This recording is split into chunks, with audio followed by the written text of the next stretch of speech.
Hi hello welcome to our channel. మనం ఈరోజు చెప్పుకోయే story వచ్చేసి వర్షములు ఒక జ్ఞాపకం. సో స్టోరీలోకి వెళ్దామా?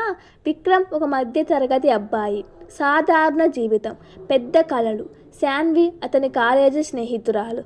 మొదట్లో వాదనలు, తర్వాత స్నేహం, ఆ తర్వాత మెల్లగా ప్రేమ.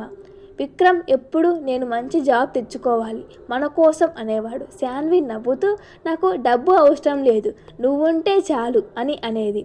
కానీ జీవితంలో తనకంటూ ఒక ప్లాన్ ఉంటుంది కదా. కాలేజీ ఇంకా పూర్తి అయ్యాక విక్రమ్ ఉద్యోగం కోసం మరో నగరానికి వెళ్ళాడు. 2 సంవత్సరాలు ఆగు, నేను సెటిల్ అవుతాను, తర్వాత మన పెళ్ళి అని మాటిచ్చాడు. మొదటి కొన్ని నెలల్లో ఫోన్ కాల్స్, మెసేజెస్, తర్వాత బిజీ, ఇంకా తర్వాత టైం లేకపోవడం. శాన్వి ప్రతిరోజు అతని మెసేజ్ కోసం ఎదురు చూసేది. అతని ఐ మిస్ యూ అనే ఒక్క మెసేజ్ కోసం రోజంతా ఆనందంగా గడిపేది. ఒకరోజు శాన్వి ఆరోగ్యం బాగోలేదని తెలిసింది. హాస్పిటల్కి తీసుకెళ్లారు. డాక్టర్లు గుండె సమస్య తీవ్రమైంది అని చెప్పారు. కానీ ఆమె లాస్ట్ కోరిక ఒక్కటే, విక్రమ్ని ఒక్కసారి చూడాలని. ఎన్నిసార్లు ఫోన్ చేసినా స్విచ్ ఆఫ్ వచ్చింది. కొత్త నెంబర్ కూడా లేదు. అతను కూడా తన కెరీర్ బిజీగా, తన ప్రేమ ఎంత దూరం ముందు తెలియకుండా ఉన్నాడు. కొన్ని వారాల తర్వాత విక్రమ్ కాల్ కూడా చేయకుండా సర్ప్రైజ్ ఇవ్వాలని తిరిగి వచ్చాడు. చేతిలో మంచి ఉద్యోగం, జీతం, ఆశలు.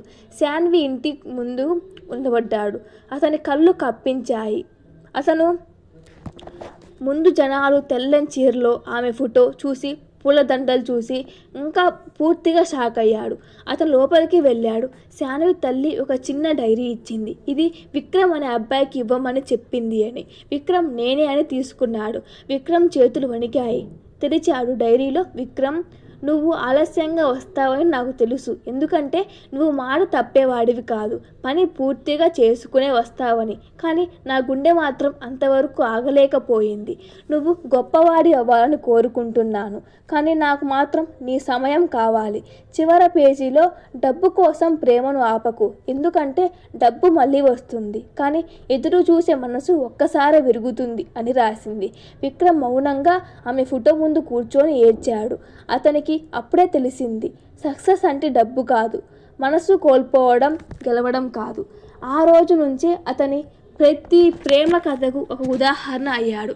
ఆలస్యం చేసిన ప్రేమ, కానీ ఎప్పటికీ మర్చిపోలేని ప్రేమ. ఇలా మన చుట్టుపక్కల కూడా జరుగుతుంది కదా. మనకు కెరీర్ ఎంత ముఖ్యం, మన ఫ్యామిలీ కూడా అంతే ముఖ్యం. అలా అతను వదిలేయకుండా మంచిగా చూసుకొని ఉంటే అది ఎప్పుడైనా చేసుకోవచ్చు. అమ్మాయి పోతే రాదు, డబ్బు ఎప్పుడైనా వస్తుంది. కానీ సో ఈ స్టోరీ మీకు నచ్చిందా?